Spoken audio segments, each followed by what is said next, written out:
Então, vamos agora analisar a questão 4 de inglês do Enem de 2019. Carta ao editor. Alarmismo inútil contra o açúcar. Em seu recente artigo, A Obesidade é uma Doença, da Web, 19 de junho, Dr. Peter Lind refere-se ao xarope de milho com alto teor de frutose e outros açúcares manufaturados, como veneno, que garantirão armazenamento de gordura no corpo. A atual pesquisa científica fortemente indica que a obesidade resulta da ingestão de calorias excessivas, combinadas com um estilo de vida sedentário. O fato é que os americanos estão consumindo mais calorias totais agora do que nunca, de acordo com o Departamento de Agricultura dos Estados Unidos. Nossa ingestão de calorias diária per capita totais aumentou de 22%, de 2.076 calorias por dia em 1970 para 2.534 calorias por dia em 2010. Um adicional de 458 calorias, apenas 34 das quais vieram do aumento da ingestão de açúcar adicionado. Uma vasta maioria destas calorias vem do aumento de gorduras e farinhas cereais.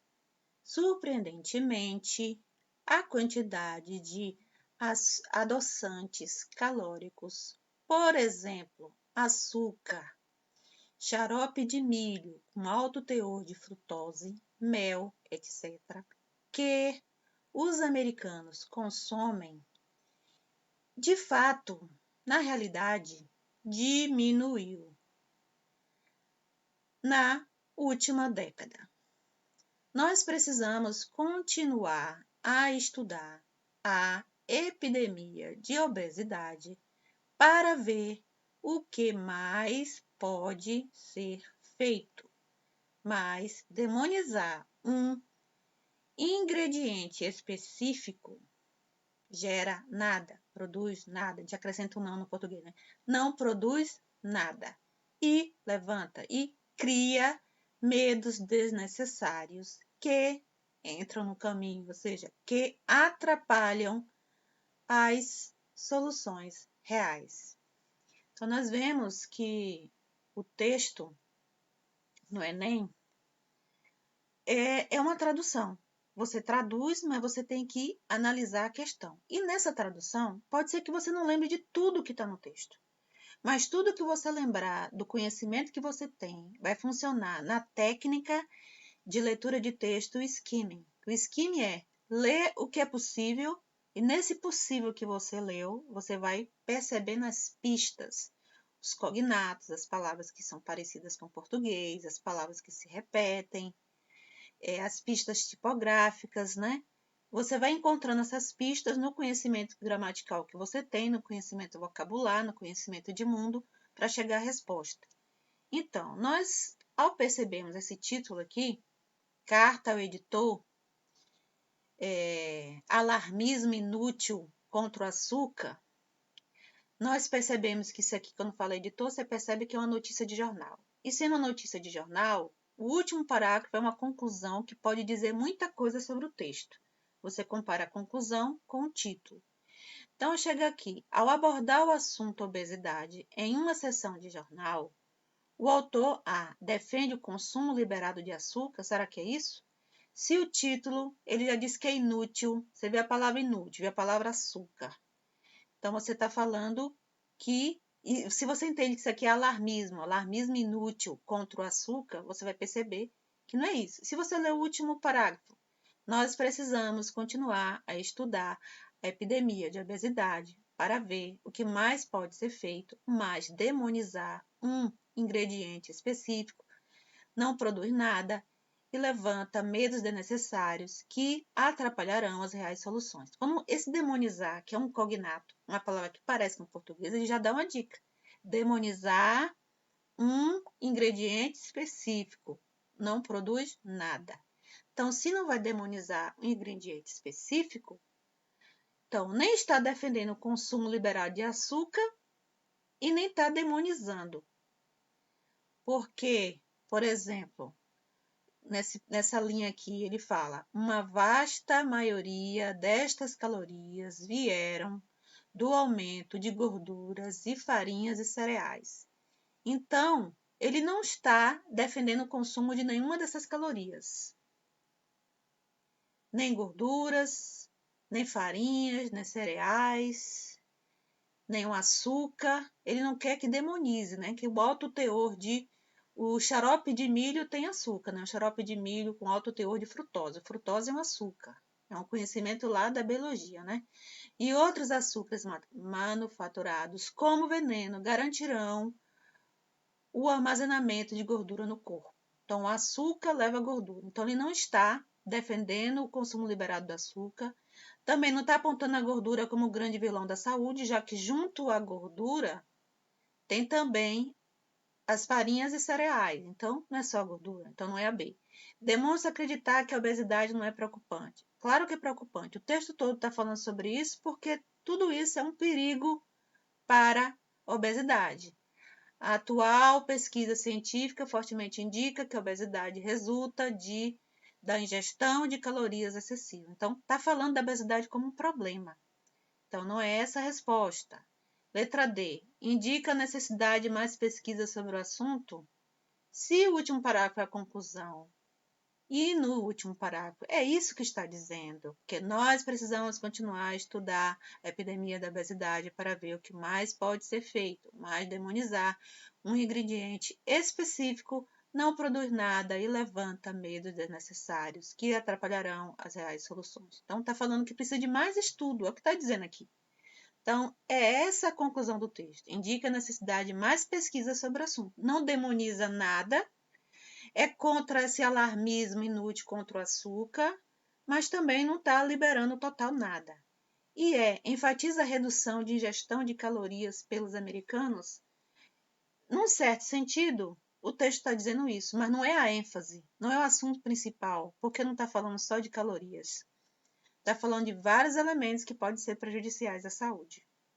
Então, os conhecimentos de mundo, as pistas do texto, os conhecimentos que você conseguir lembrar pertencentes à gramática e o vocábulo do inglês, tudo isso vai funcionar como pista para você usar a técnica de skimming ou scanning. Scanning você vai no detalhe que você escolhe procurar no texto.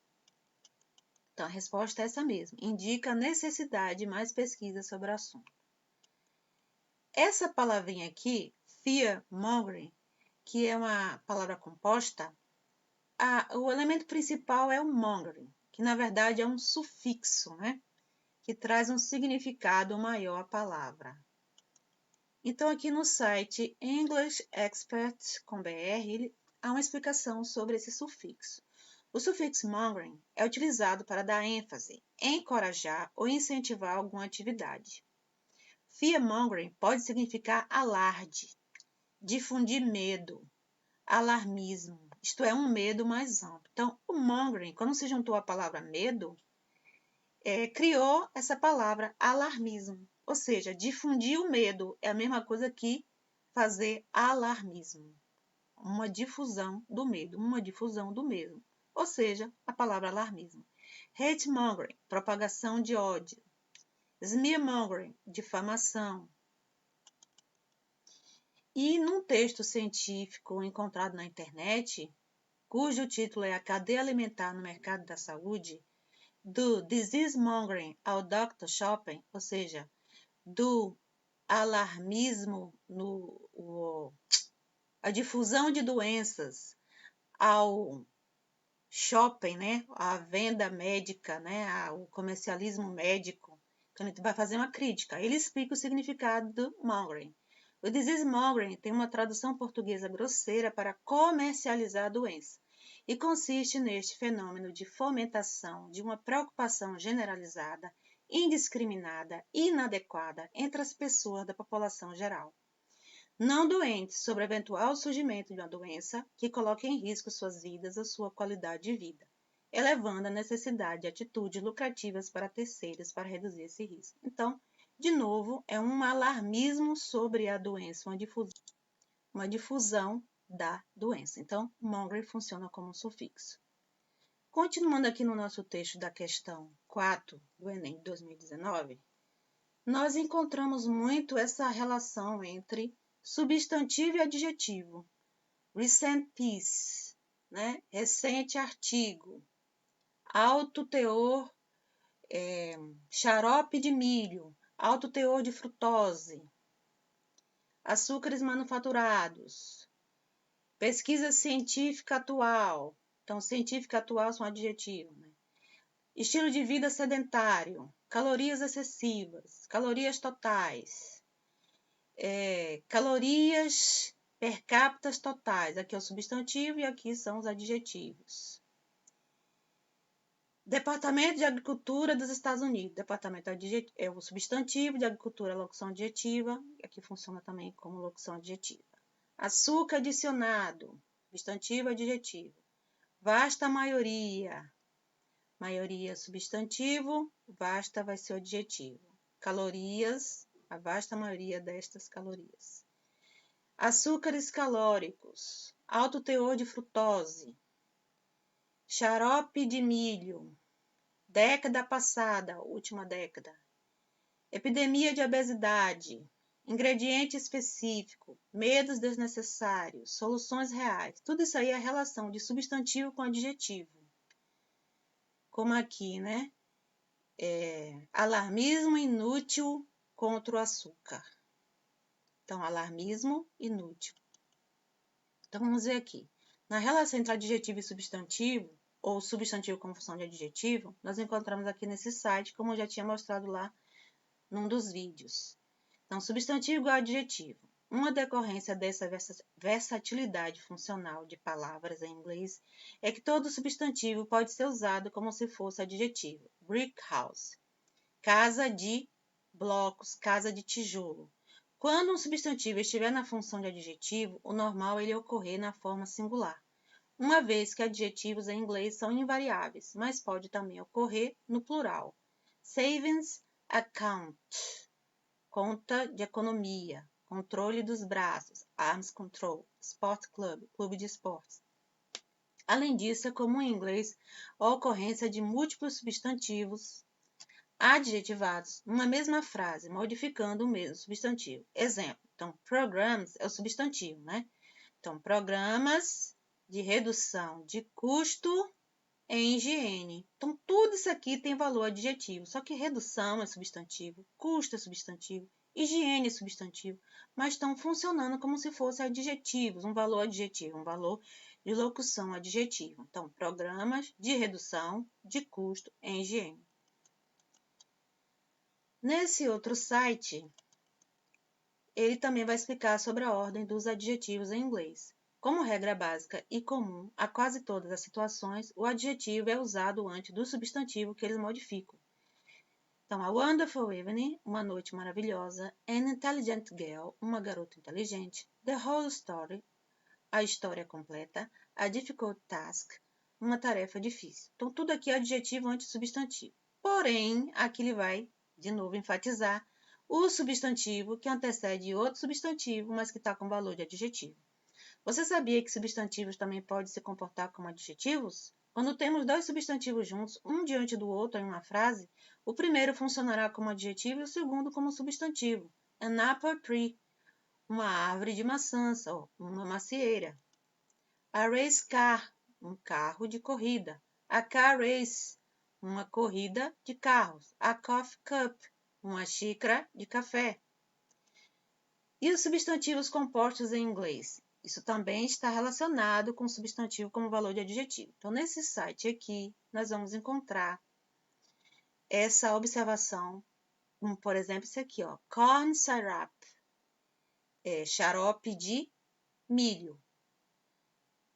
O obesity epidemic, a epidemia de obesidade. Ou seja, como você tem dois substantivos um ao lado do outro. Ainda é nessa questão daqui de cima e também entra no assunto substantivos compostos.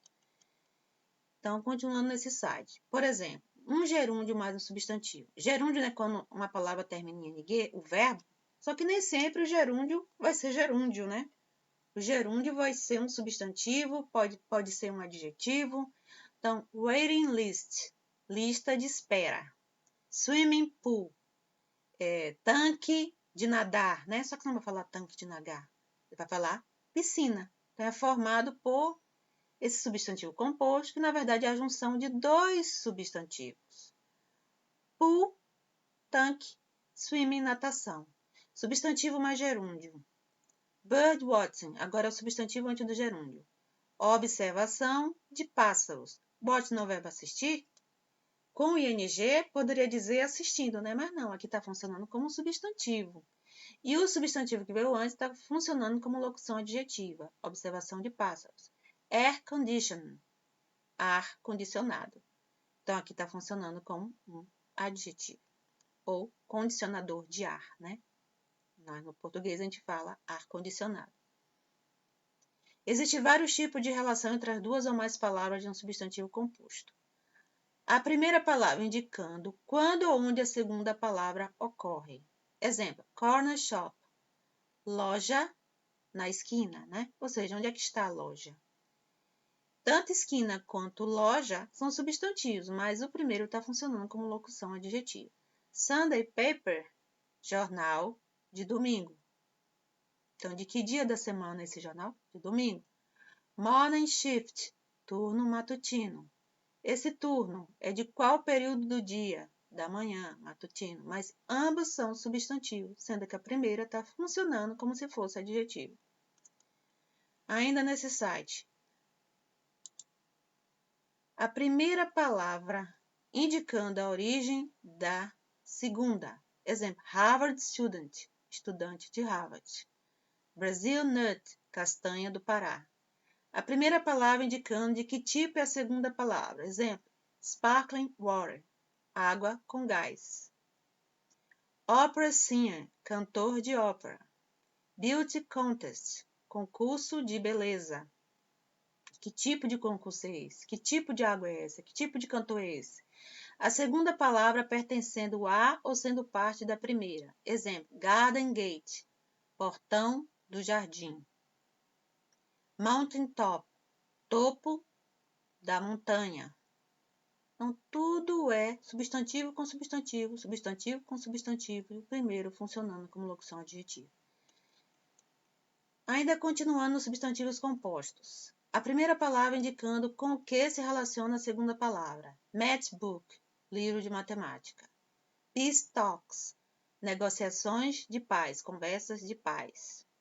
As duas ou três primeiras palavras indicando a medida com número da segunda palavra. A 10-year-old girl, uma menina de 10 anos de idade. A 5-hour flight, um voo de 5 horas. A 10-kilo weight, um peso de 10 quilos. A primeira palavra indicando função da segunda palavra. Coffee cup, xícara de café. Bathroom, banheiro. Sala de banho, né? Que é uma bath, banho, banheira, e room, sala, mas formou uma palavra composta. Saleswoman, vendedora, mulher de venda, né? Se fosse traduzir cada pedaço da palavra, as duas palavras que se uniram aqui. Outros elementos gramaticais que aparecem nesse texto do Enem são os tempos verbais. Nós temos aqui o verbo to be no presente, nós temos o simple present, o tempo presente de outros verbos, nós temos o futuro, o auxiliar will, nós temos o present continuous, que é a junção do verbo to be com outro verbo no gerúndio, terminando em ing, nós temos o verbo no passado, o ed, nós temos o present perfect, que é o verbo ter com o verbo no particípio. Nós temos de novo aqui o presente. Nós temos o infinitivo, os infinitivos aqui funcionando no texto. Continuar, estudar, ver. A voz passiva pode ser feito. Aqui é o presente, né? Então, vamos ver aqui. Simple present, future present continuous, present simple, present perfect, infinitive, passive voice. Então, nós temos esses verbos aí no texto. Eles estão dentro aqui da lista de verbos, né? Infinitivo, passado, passivo passado. Dentro dessa organização aqui é que eles são usados. Ou no presente, aí tira os verbos aqui na primeira coluna. Ou a voz passiva, que une infinitivo com particípio passado. Por exemplo, nós temos o done. Cadê o done? Eu não coloquei. Do, did, done. Seria o do, did, done. O done estaria nessa terceira coluna aqui. Então, vamos ver aqui. Primeiro, vamos para o verbo to be no presente. Nesse site aqui é uma revisão. O verbo to be no presente. Então, I am. Eu sou, eu estou. You are. Você é, você está. He is. Ele é, ele está. She is. Ela é, ela está. It is. Ele ou ela é, ele ou ela está. Aqui é para pessoas e... Aliás, aqui é para objetos e animais. Pessoas e aqui em cima. We are. Nós somos, nós estamos. You are. Vocês são, vocês estão. They are. Eles ou elas são, eles ou elas estão. Então, aí é o verbo to be no presente. Ainda nesse texto, né, nós temos os outros verbos que estão no tempo presente, mas não são o verbo to be, não são o verbo ser estar, como refers, refere-se, indicates, indica, come, vem, vem, consume, consomem, need, precisam, accomplish, produz, gera, raise, levanta, cria. Então, tudo aí é o tempo presente, a regra do S, né? Também está aqui, ó. Accomplish, raise, refers. Então, present simple e outros verbos. Então, como exemplo aqui, o verbo to have. I have, you have. He has, she has, it has. We have, you have, they have. Então, a terceira pessoa do singular tem a regra do S. É um verbo irregular. Na afirmativa, não tem esses auxiliares do, das, não tem o don't para negar, como aqui, ó. Do not. Não precisa. Mas quando você nega, você precisa do don't ou do not. E na interrogativa, você usa o do ou does. Na negativa, você usa o do not, don't ou does not, doesn't. Então, I do not have ou I don't have. Eu não tenho. He does not have ou he doesn't have. Ele não tem. Do I have? Eu tenho. Does she have? Ela tem. Então, a terceira pessoa do singular, he, she, it, é does. As outras pessoas é o do no início da pergunta. Aqui, quando nega, as primeiras pessoas é do not, don't. I, you. We, you e they também é do not, don't. Quando chega na terceira pessoa, he, she, it é does not ou doesn't.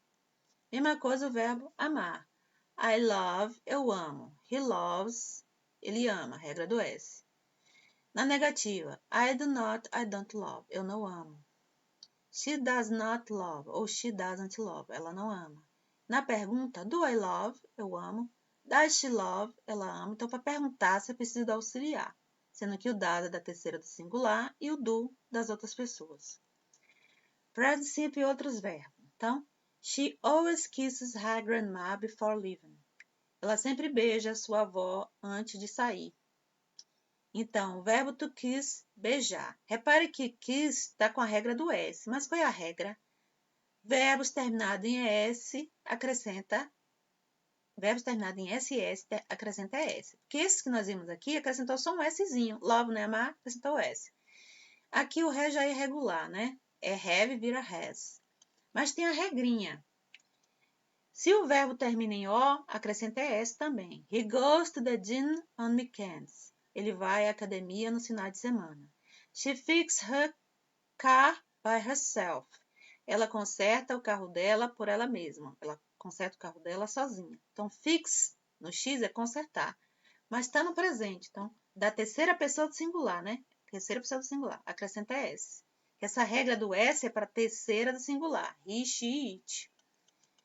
Então, quais são as regras? Regra geral é S, no final do verbo. Mas, se o verbo terminar em SS, SH, CH, X, acrescenta-se S.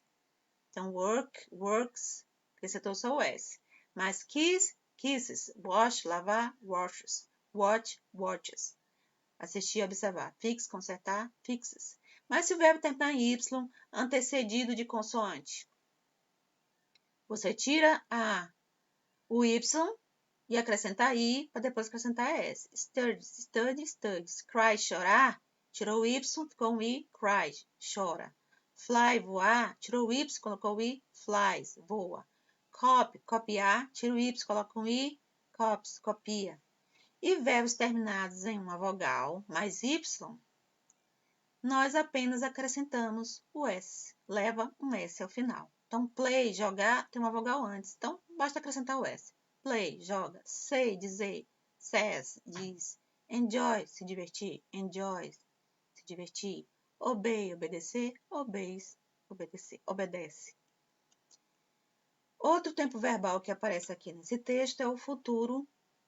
O futuro, o tempo futuro. Simple future. Então, o will antecede o verbo, esse verbo fica no futuro. Garantirão. Will guarantee. Garantirão. Então, o tempo futuro, future em inglês, aqui nesse site tem essa explicação.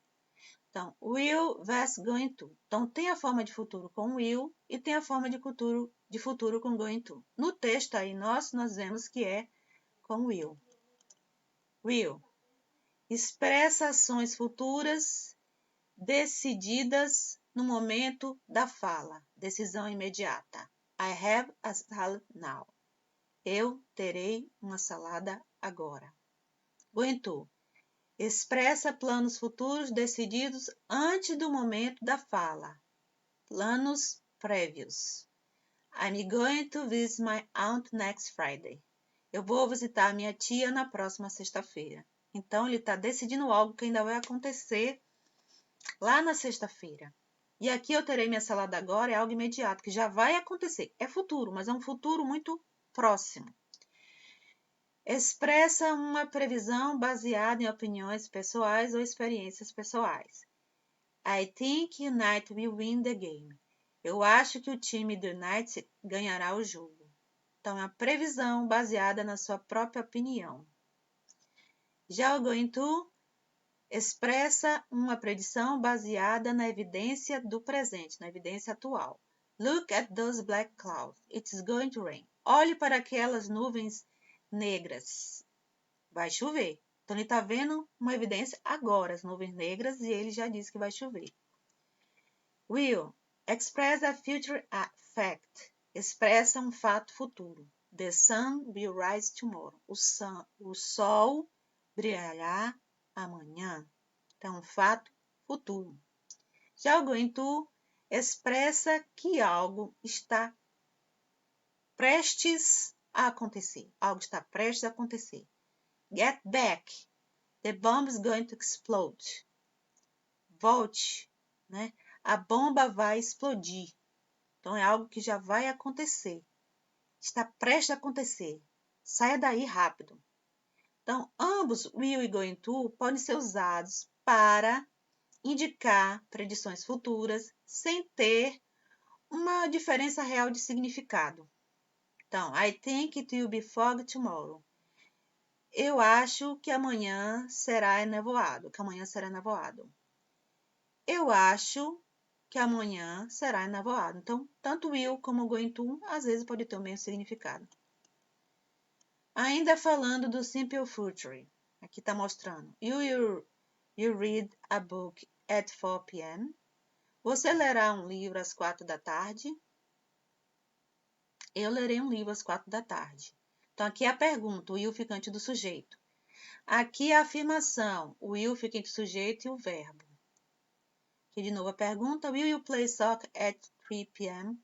Você jogará futebol às 3 da tarde? No, I won't. Não, eu não jogarei. Aqui é uma resposta curta. Usa will com not, que é want, para negar. I won't play soccer at 3 p.m. Eu não jogarei futebol às 3 da tarde. Aqui está negando na forma contracta. O will, junto com o not, vira want. E é o único tempo verbal que o auxiliar também está na afirmação. Os outros tempos, afirmar no presente, afirmar no passado, não precisa um auxiliar nessa posição de afirmação. Futuro com going to. Usamos o futuro com going to para indicar uma ação futura que já está planejada, que com certeza irá acontecer em um futuro próximo. Então, a formação de frase de futuro com going to na forma afirmativa serve a seguinte estrutura. Sujeito mais verbo to be, am, is, are, mais going to, mais verbo principal no infinitivo, sem o to, mais complemento. Então, she's going to have lunch with Mary. Então, sujeito, verbo to be, going, outro verbo, complemento. They are going to arrive later today. Eles chegarão. Esse chegar, está no futuro que eu disse aqui. Então, eles chegarão tarde hoje. A forma afirmativa também pode ser utilizada na forma contraída. Para isso, basta usar as formas contraídas do verbo to be depois de pronomes pessoais. Então, is vai virar um apóstrofo com S. A pode virar um apóstrofo com RE. Mas ainda neste texto, nós encontramos o present continuous, que é o verbo to be, mais um verbo no gerúndio, um verbo terminado em ing. Então, aqui nós temos present simple versus present continuous. O present simple é o sujeito mais o verbo. Expressa verdades gerais. Raramente chove no deserto. Indica hábitos presentes. Os pássaros retornam à ilha toda manhã. Expressa eventos numa linha do tempo. O avião para Londres decola às 6h30 da manhã. Indica estados permanentes. Eu gosto do novo filme de James Bond. Já o present continuous, que é o sujeito, mais o verbo to be, am, is, are, ou com not, mais um verbo com a terminação ing. Descreve ações acontecendo agora. She's reading a newspaper upstairs. Ela está lendo o jornal na escada, no alto da escada. Expressa hábitos chatos, né? Acrescentados sempre. You're always forgetting to pay the bills. Você está sempre se esquecendo de pagar as contas. Descreve arranjos futuros informais. Ela vai se casar em 3 de novembro. Expressa estados temporários. Ela está trabalhando no museu, ou ela trabalha no museu até o fim deste mês.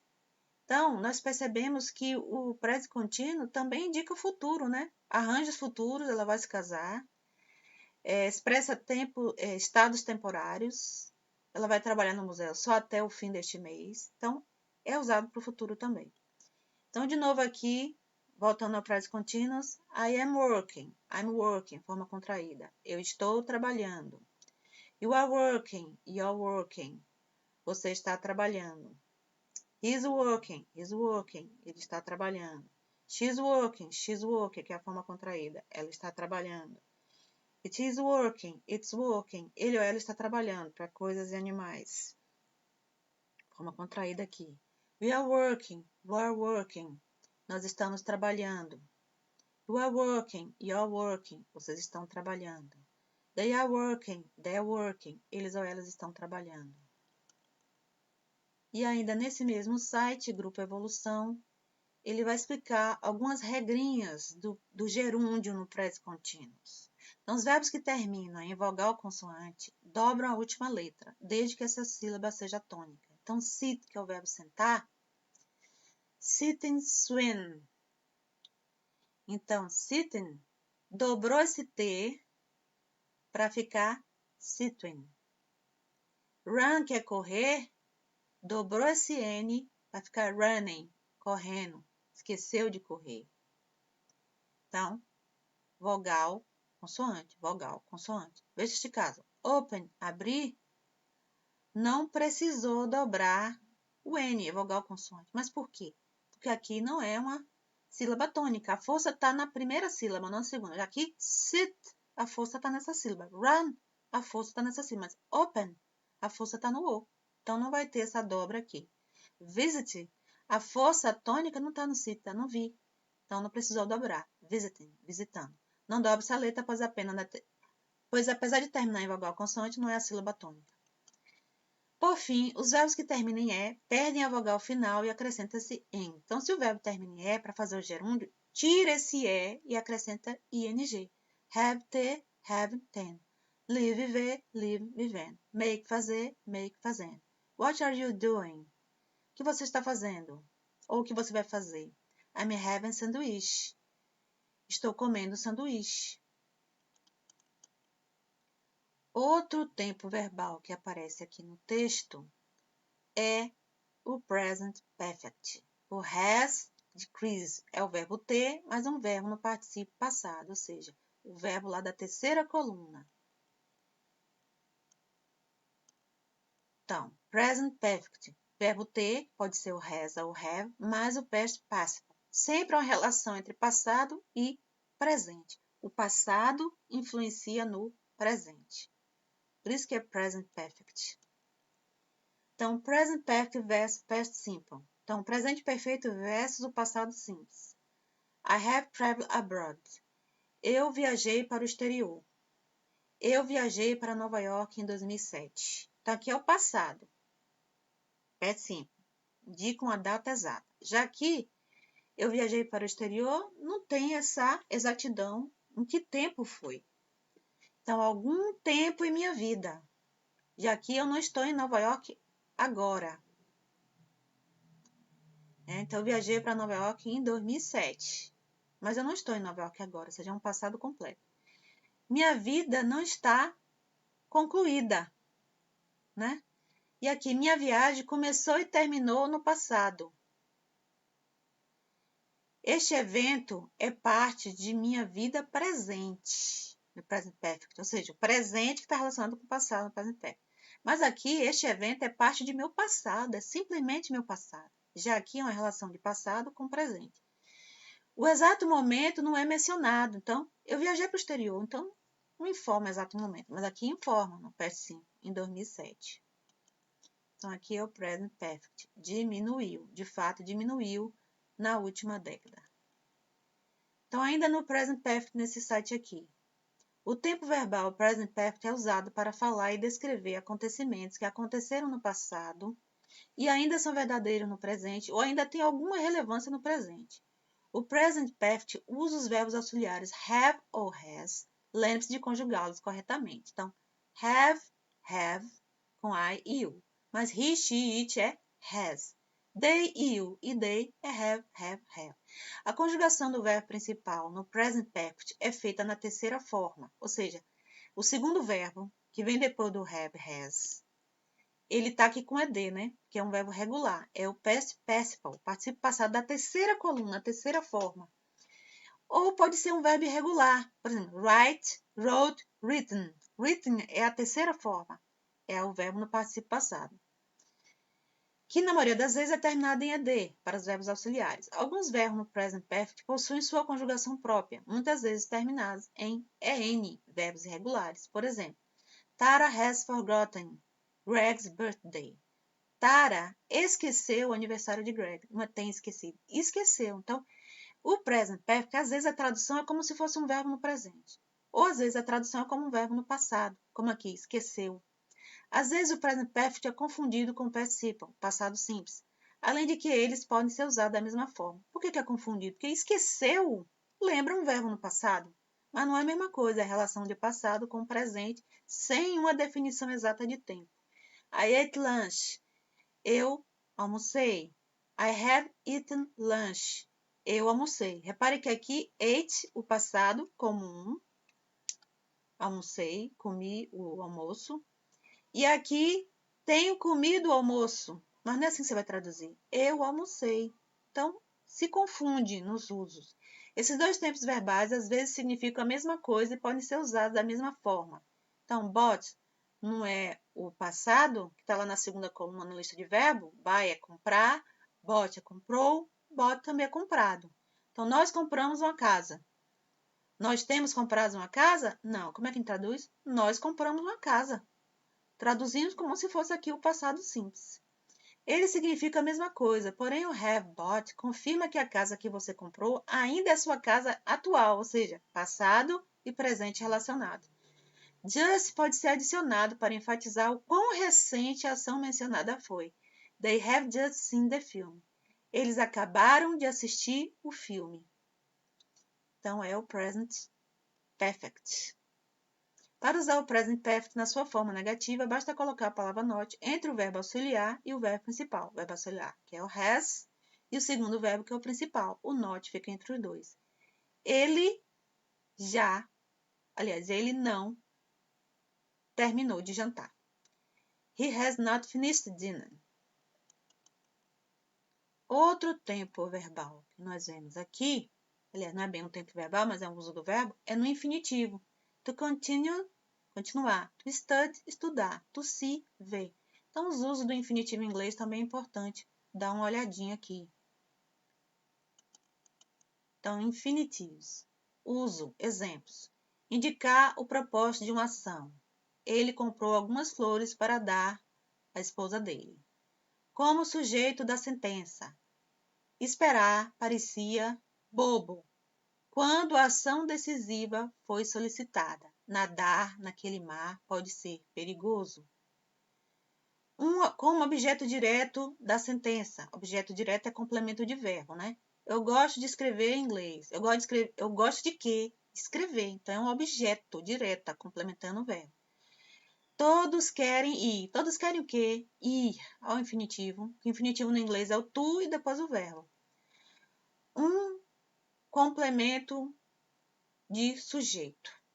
Então, a ambição dele é voar. A ambição dele é voar. É o quê? Voar. No português a gente diria que isso aqui é um predicativo, mas no inglês está funcionando como um complemento de um verbo de ligação, verbo to be. O que é essencial é manter uma dieta saudável. É manter. O que é essencial? Sujeito, e aqui o complemento do sujeito. Como adjetivo, esta é a melhor hora para praticar. Eu tenho alguns jeans para lavar. Então, para lavar, está funcionando como característica do substantivo, né? Jeans é substantivo. Tempo, hora é substantivo. Então, está funcionando como adjetivo, porque está caracterizando o substantivo. Como advérbio, nós devemos cuidadosamente observar para compreender. Então, realmente está funcionando como advérbio, porque ele está mudando o sentido de um verbo. E o que é que modifica o sentido de verbo? Advérbios. Observar para quê? Para compreender. Eu não posso esperar para ver. Esperar para quê? Para ver. Então, está modificando, dizendo o motivo dessa espera. Depois de um adjetivo, é importante ser paciente. Então, important é um adjetivo. O verbo no infinitivo, que é o to be, ser, estar, está depois desse adjetivo. É maravilhoso ter amigos chegados, amigos próximos, amigos íntimos. Mas wonderful é um adjetivo. E depois dele vem um verbo no infinitivo. Depois de um substantivo ou pronome objeto, se referindo a uma pessoa. Então, eu posso perguntar a você, pedir a você para me ajudar com algo? Então, nós vemos que ele está depois de um pronome sujeito, como aqui. Eu posso perguntar a você para ajudar. Help é ajudar no infinitivo, depois de um pronome objeto, né? Porque perguntar quem é você. É um pronome objeto. Está completando o sentido do verbo perguntar. E aqui está depois de um substantivo. Eu convidei quem? Um amigo. É um substantivo funcionando como objeto. Para comparecer à cerimônia. Usado com question word, né? Palavras interrogativas. Então, do you understand what to do? Você compreende o que fazer? What é uma question word, uma palavra interrogativa. Ele veio depois. Tell me when to press the button. Diga-me quando pressionar o botão. Então, when é question word, uma palavra interrogativa e o infinitivo aqui pressionável depois dele. Ainda quanto ao infinitivo, no site Inglês na Ponta da Língua, o infinitivo em inglês. Em inglês, o infinitivo não é marcado por um final com R. Ele esqueceu do R aqui, né? Não é marcado por um R final no verbo, como em português, né? Em português, cantar terminou em R, falar terminou em R. Então, no inglês não é assim. Na língua inglesa, o infinitivo pode ser expresso de 3 maneiras diferentes. Com o gerúndio, terminado em NG, com a partícula to antes do verbo, infinitivo com to, to study, estudar, to write, escrever, to do, fazer, com o verbo apenas, né? Infinitivo without to. Das vezes o infinitivo é só o verbo study, estudar, write, escrever, sem o to e já indica infinitivo. Assim podemos ter sentenças como as que seguem abaixo. She doesn't like going there. Ela não gosta de ir lá. Então não vai ser ainda, é ir. Está com sentido de ir, mas é um gerúndio. She told us to go home. Ela falou para a gente, para nós, ir para casa. Então aqui é com o to go, ir. She didn't let me go. Ela não me deixou ir. E aqui é o go, com sentido de ir, mas não tem o to aqui na frente. Agora nós vamos ver a voz passiva. Quando aqui, ó. O que mais pode ser feito? Esse ser feito é uma voz passiva. É o verbo to be com o verbo no particípio passado.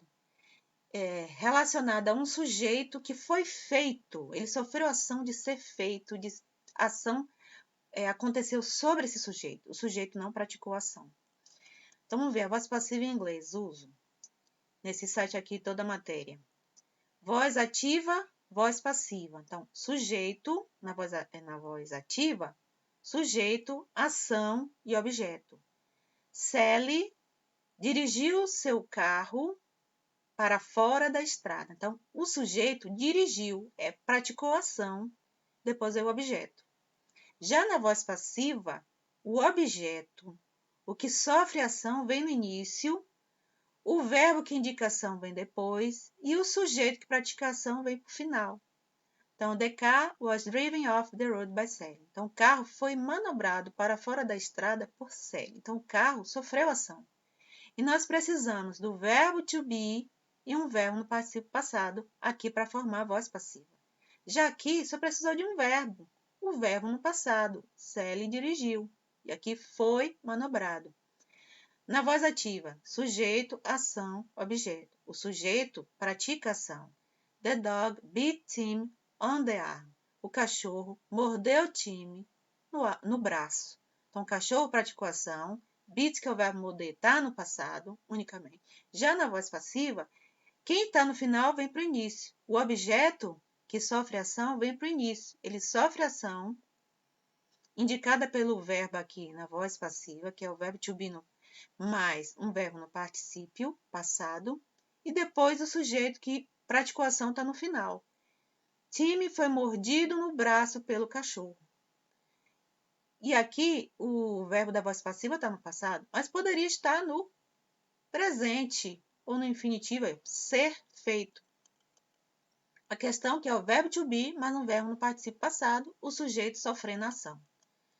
Ainda sobre a voz ativa e voz passiva, nós temos aqui, diferentemente do que acontece na passive voice, na active voice, voz ativa, o sujeito da ação é posto em evidência. Confira abaixo alguns exemplos.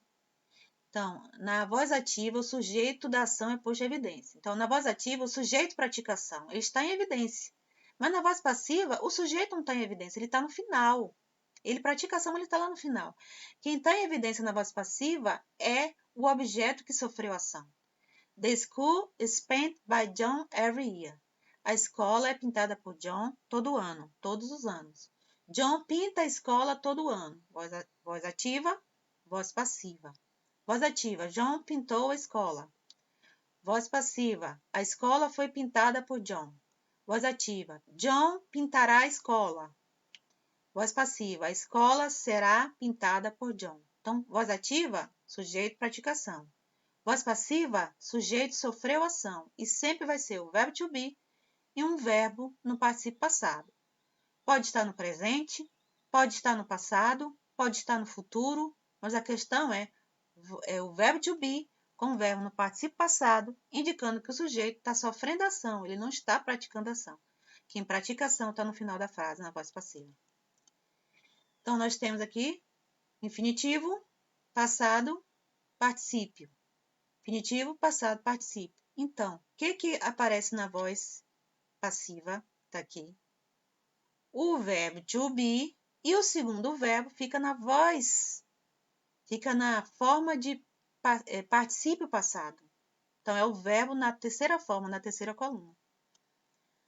Outro elemento que nós vamos observar aqui é as expressões idiomáticas. Por exemplo, get in the way. Se fosse traduzir ao pé da letra, é entrar no caminho. Mas qual é o significado? Atrapalhar, né? Dificultar.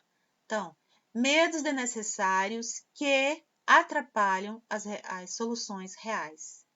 Mas existem outras expressões idiomáticas em inglês. Essa aí, get in the way, nesse site aqui, que é um dicionário online, ele explica, né?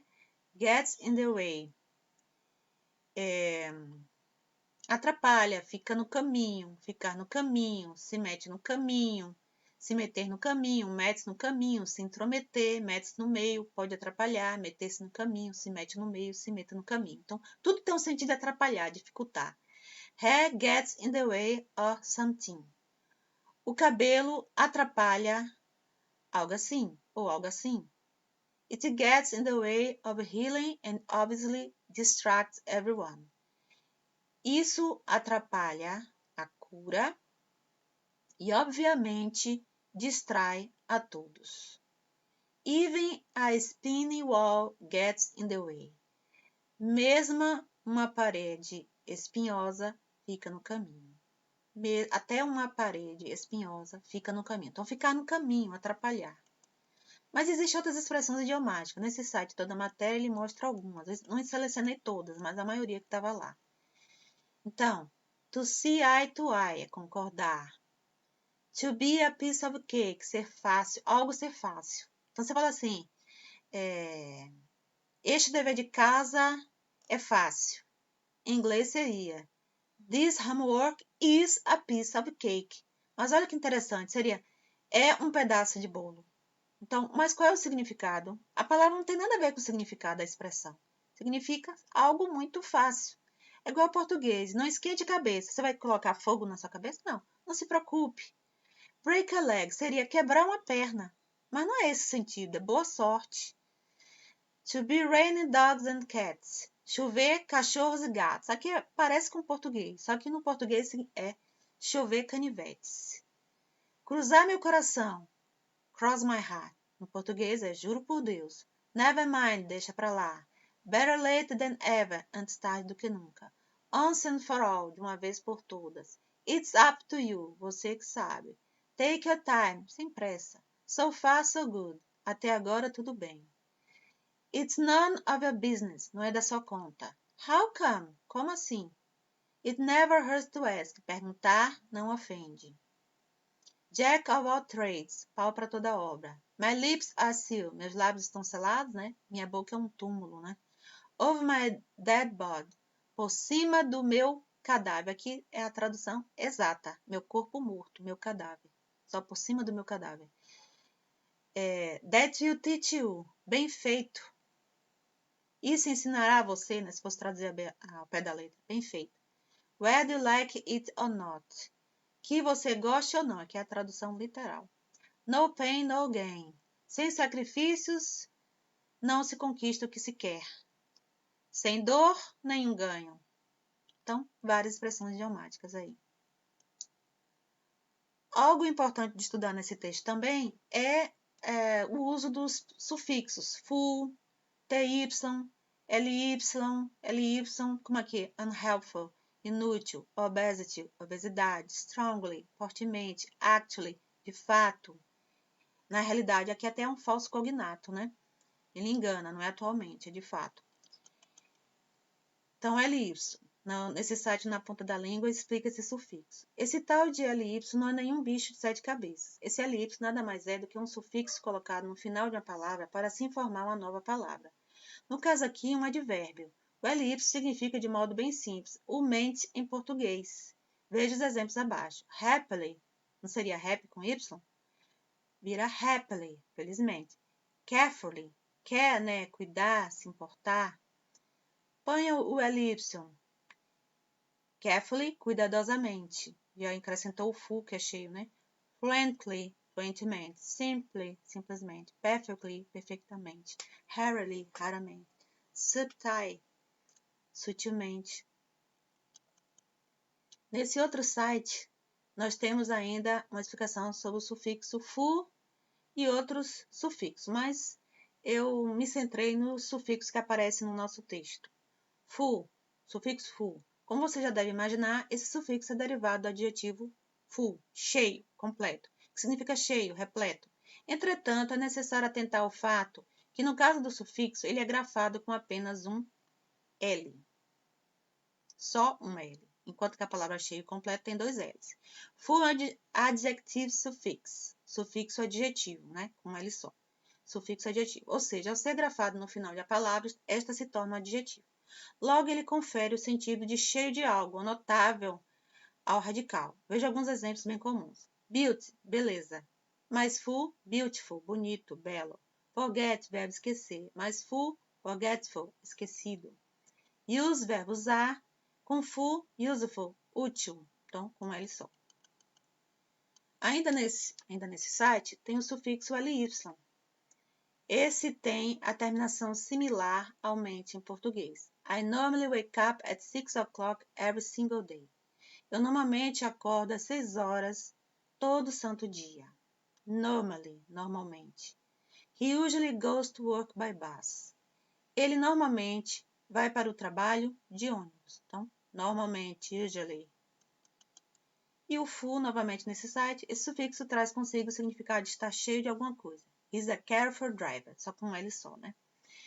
Ele é um motorista cuidadoso, né? Cheio de cuidado, cuidadoso. E o outro sufixo que nos interessa do texto, que está lá em obesity, obesidade, é o TY. Tem o sentido de idade em português. E saber disso ajuda muito a não errar. I need to do a physical activity as soon as possible. Eu preciso fazer uma atividade física assim que possível. Our reality is terrible and we need to fire 2 employees. Nossa realidade é terrível e nós precisamos demitir 2 funcionários. Se fire aqui mata no sentido de demitir. Então, nós estamos vendo aqui o TY. Reality, realidade. Activity, atividade. Como os prefixos e sufixos em inglês podem me ajudar? Bem, depois de entender um pouco melhor sobre esses grupos, pode ser que você esteja se perguntando como eles podem te ajudar a acelerar seu inglês. Como são responsáveis por criar muitas outras palavras, eles são grandes aliados para quem sonha em obter mais vocabulário e fluência. Então, é muito importante estudar os prefixos e sufixos em inglês. Só que nós temos aqui um falso cognato, ou seja, aquela palavra que nos engana, parece com português. Então, aqui não é atualmente, aqui é de fato, na realidade. Existem outros falsos cognatos no inglês. O que são cognatos? Antes de falar sobre os tais falsos cognatos, anote aí que o termo cognato é usado para se referir a palavras que têm uma origem comum.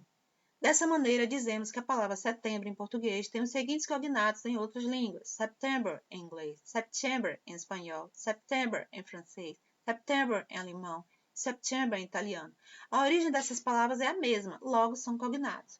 Por que é errado falar falso cognato? É errado, mas é assim que foi convencionado, né?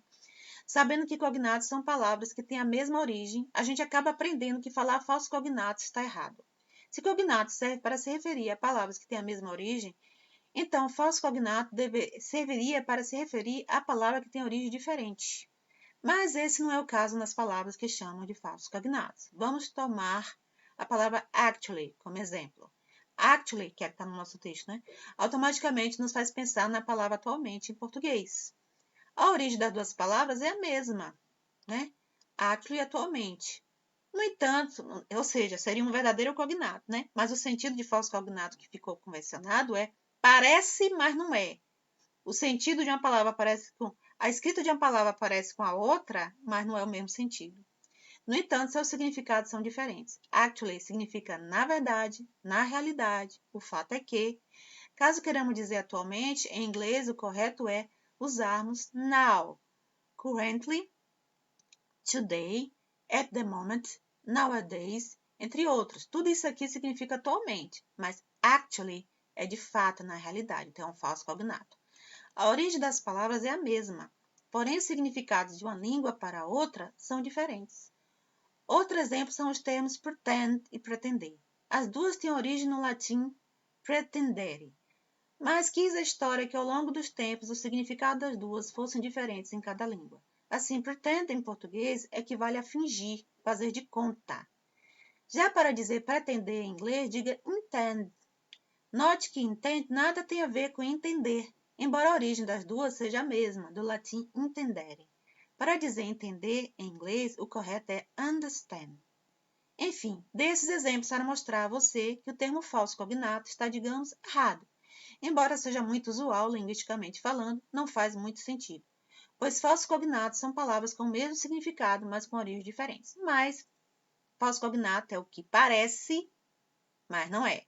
Pretend não é pretender, é fingir.